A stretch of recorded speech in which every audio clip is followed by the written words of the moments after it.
what these racist doctors are doing? They're trying to tell me we have a melting man in this hospital. But then, that's pretty much the movie. It ends. Mr. Steve West, unfortunately, gets too powerful and becomes goop. Just melts, and then they launch another Saturn rocket. You forgot about the part where the janitor literally scoops him up and drops him in the trash. Yes, the very captivating scene, and it looked like it was almost stock footage, because stock footage is rampant throughout this movie. Yeah, well, like any movie of the era, they're like, let's just use footage from the moon landings, and nobody will notice. It's like, no, that's the same Apollo 13 space footage. Thank you for that. Yeah. I looked it up. Hey, check this out. So it would take 3 years and 2 months to get to Saturn. Jesus Christ. That's in the fastest spaceship available to us presently. So who knows what it would have been like in the 70s standards. 1977, I think this movie came out in. Yeah, I'm thinking about it. I'm like, okay, if it was over 3 years that I had to get stronger, so just imagining me going to the gym every single day, pumping iron, getting swole, could I knock somebody's head off with one swipe of my hand? I'm not willing to put in this effort. No, you either have to be Jason Voorhees or Melting Man. But okay. So, Incredible Melting Man. I mean, yes, it does have its flaws. Is it a perfect film? No. Is it the best bad film? Probably yes. I want to know why you have so much love for this, aside from the nostalgic factor that is coursing through your veins right now, because it was, I want to emphasize the makeup and the effects of the Melting Man were impressive to watch. And again, in the 70s, I could just see that just being such an amazing thing to see, because it is really cool to watch the makeup effect change throughout the movie. Him slowly glooping everywhere, getting chased down by his friend scientist with a Geiger counter, and just... Geiger counter, whatever. You're knocking my pronunciation. Well, at least he's a Geiger goer. I mean, it's H.R. Geiger, isn't it? I thought it was H.R. Geiger. But it's whatever. The special effects were by Rick Baker. Rick Baker from, I think he did Star Wars, didn't he? Well, I know that he look at the back of the box blurb, and it kind of goes through a bunch of the different high-end movies that he was a part of. You didn't take your notes this time. No. Yeah, here we go. Best known for his inaugural award for makeup was for An American Werewolf in London. There you go. That should be quite memorable. Here we go. Select from filmography. Here we go. Somebody's yelling, "Why are you doing this during the show?" Yeah, he did do Star Wars. I was right. And Empire. And did not do Jedi. The man had some standards, I guess. He did Starman. He did the music and makeup effects for Thriller. He did The Howling. That's another good one, actually. Coming to America. I don't know what makeup effects were coming in an Eddie Murphy movie, but all right.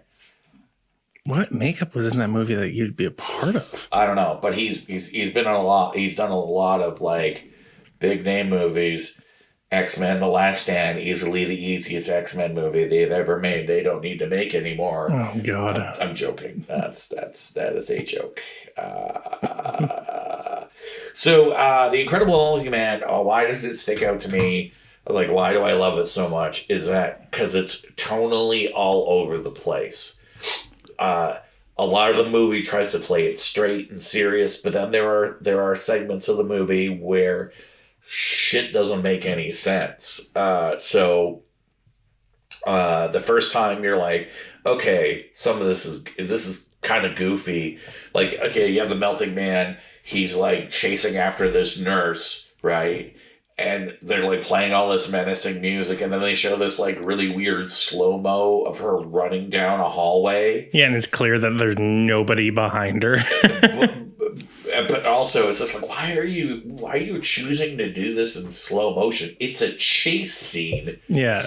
And then immediately they show her run through a glass door, and then the melting man chases after her, and it goes to this point of view shot where it's clearly that the camera's on a dolly and the actor's hand is just out in front, like in frame, chasing after her. Yeah. And then she gets this, and then the next scene is like the straight lacer examining her. She has this huge gaping hole in her skull where he ripped her brain out and ate it. Yeah. Off camera, though, unfortunately. For those of you who enjoy a good brain eating in your film, you're going to be really disappointed with that. But I stand by that it was the best scene of a melting man chasing an overweight nurse through a glass door who subsequently gets murdered by a melting man. I'm just impressed that the glass door didn't even really slow her down. Like, nope. She clobbered through that. And yeah, it's clear that it's the fake safety glass shattering, but it was like, I laughed because I was like, holy shit, even if I feel like if I ran full bore right now into that, I'd be stunned. And she's like, boom, let's go. It messed up her hat, though. She had one of those old-timey nurse hats that you like bobby pin into your hair. Yeah. Yeah, remember our stint as nurses? We were undercover with female nurses. We had to like peg them into our hair. I can shake my chest a little, so I probably could fit into it. Yeah.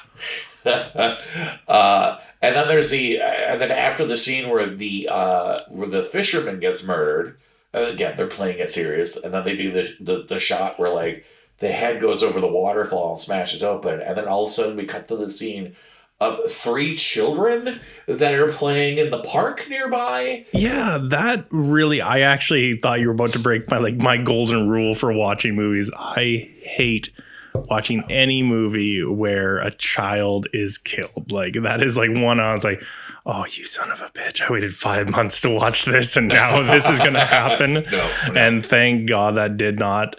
I was surprised that nothing really came of that afterwards. Like, I don't even think the kids really told their parents, like, oh, no, like she ran and saw her mom, was like, oh, there's a boogeyman, and then nothing. Yeah.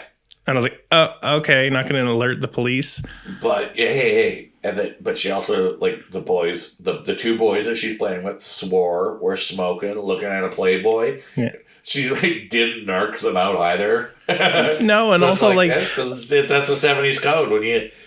When some of your school friends, get into mom's Pall Malls and dad's underwear drawer Playboy and decide to have themselves a little... porn in the park, which was a thing back then. Ask your parents. Oh God, that's a conversation I don't need. Finding pornography in the park. Yeah. Good times. And then the next scene after that is the photographer fucking creep. Yeah. I wanted him to die because like it kept setting up like it was going to be like the pervy dude that eventually just gets eviscerated. No, they just find a body. No. And that's it. And it's that's probably what, because is it rated R?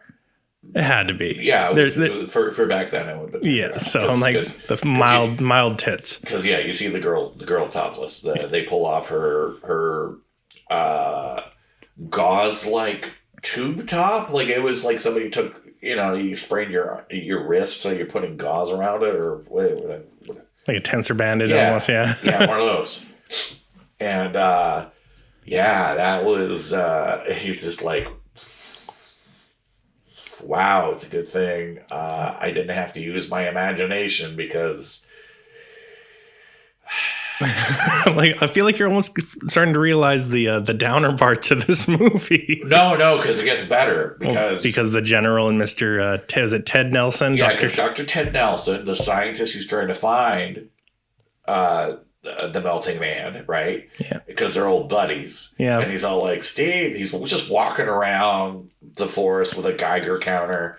The Foley guy just getting his money worth with that like Geiger counter. And he's just like, Steve, let me help you, Steve. And it's just like, can he still hear? You found his ear in a tree. Yeah, I was going to say, most of his head is now just like glop. Yeah, and then he decides to take a break to go home. And he's just like, he's like, I can't tell my wife because the general, because of course there's the general, the military guy. He's just like, we got to keep this under wraps, and it's like that. It's like that actor you always see in like as a 5-star general in like old sci-fi movies. And he's like, we gotta keep this under wraps. Can't get the press involved. Get him out. You can't. And so he goes home. And he's like, now Ted, don't tell your wife. And the wife's just like, hi Steve, I'm pregnant. Here's some groceries. He's like, how's was it Steve? Is the name of the astronaut? Steve West, yeah. How's Steve doing? He's just trying to ignore her. He's just like, have you bought any crackers? Like, have you bought any crackers? Have you? Because isn't it also like, I'm trying to remember the plot point of why he was like really, because she'd mentioned that she had a miscarriage recently too. Yeah. And then she's newly pregnant again. And he's like, oh, I can't upset her. And then, but she's kind of stressed out and trying to ask her. And it's like, oh, where's the crackers? And I'm like, fucking support your wife a little. Hell, you burn your hand. I don't know how. Ochka. Yeah. The best hand burning scene ever in a movie because he goes, Ochka. Oh, God. Just a human being discovering pain for the first time. Ochka. Yeah. And then she's all upset because he needs to be back for dinner with the in-laws. Yeah. Which I was actually sad when... leads to my favorite scene in the whole movie. Is these two doddering old people. They're in the car, and it's the in-laws. And she's like, oh, Harold, we're running late. Let's go steal some lemons from that lemon orchard and make him a pie. And he's like, yes, we should go. And then they get like scared away by some guard dogs, and then they get murdered by the melting man. I was really sad. They were a cute, really eccentric couple, and I was like, all right. It's a morality piece. Just like when Jason Voorhees murders you for having sex before marriage, in Melting Man, he murders you for stealing lemons. Yes. Thievery is not abided by the Melting Man. The Melting Man is like, it's like the most like, he goes for like the lower rung 10 commandments. Thou shalt not steal. Thou shalt not. I'm trying to think of who else he kills with it. Yeah, the general stealing the turkey leg and the beer. Yeah. Well, he was technically getting a dinner snack, but the Melting Man's brain was probably chocolate pudding at that point. So what did the nurse steal? His dignity? My heart. but it's like the Melting Man. Can you imagine if they turn this into a franchise and it's just the Melting Man murdering people, just doing like just basically harmless crimes? Like, somebody rips a mattress tag off, he just comes through the window, stains the entire mattress because he's just dripping goop all over the place. But leads into a Hellraiser movie right there. That sounds like that. And then somebody cheats on their taxes, he just smashes in through the glass. We already know he can just plow right through glass doors, right? So he just, most people have like sliding glass doors. He just comes smashing in. He like grabs their like adding calculator and just starts beating them to death with it. Just boom, and then just gets goop all over their taxes, so like it can't be filed anyway. They definitely were leaning in for a sequel with the secondary flight leaving for Saturn. Yeah, they could have called it Incredible Melting Man 2 Electric Booga Glue. Oh God, goo, gross, goo. No. Just let it die. Let it die like Steve West. I almost want to call him Frank West. I got to stop doing that because I'm like, I'm thinking Dead Rising. Or how about like Melting Man? He goes to the Amazon warehouse and like he's like he kills the people trying to start a union because it turns out the Melting Man's in the back pocket of the Amazon Corporation. It's just like Melting Man. He's just like. Maybe that's why he killed everybody. He killed the nurse because she was going to join the union with Mr. Ted Nelson. The general was kind of orchestrating it because it was like his last good thing to do before he leaves the military. I could just see the Melting Man meeting with Jeff Bezos at the end of the day after killing all the union people. It's like, all right, just like we agreed, here are all the employee pee bottles. And it's this melting man drinking them all of the pee bottles. Jesus, that's how he gets his strength. That happened off camera. That's how he maintains his moisture, sir. Oh God.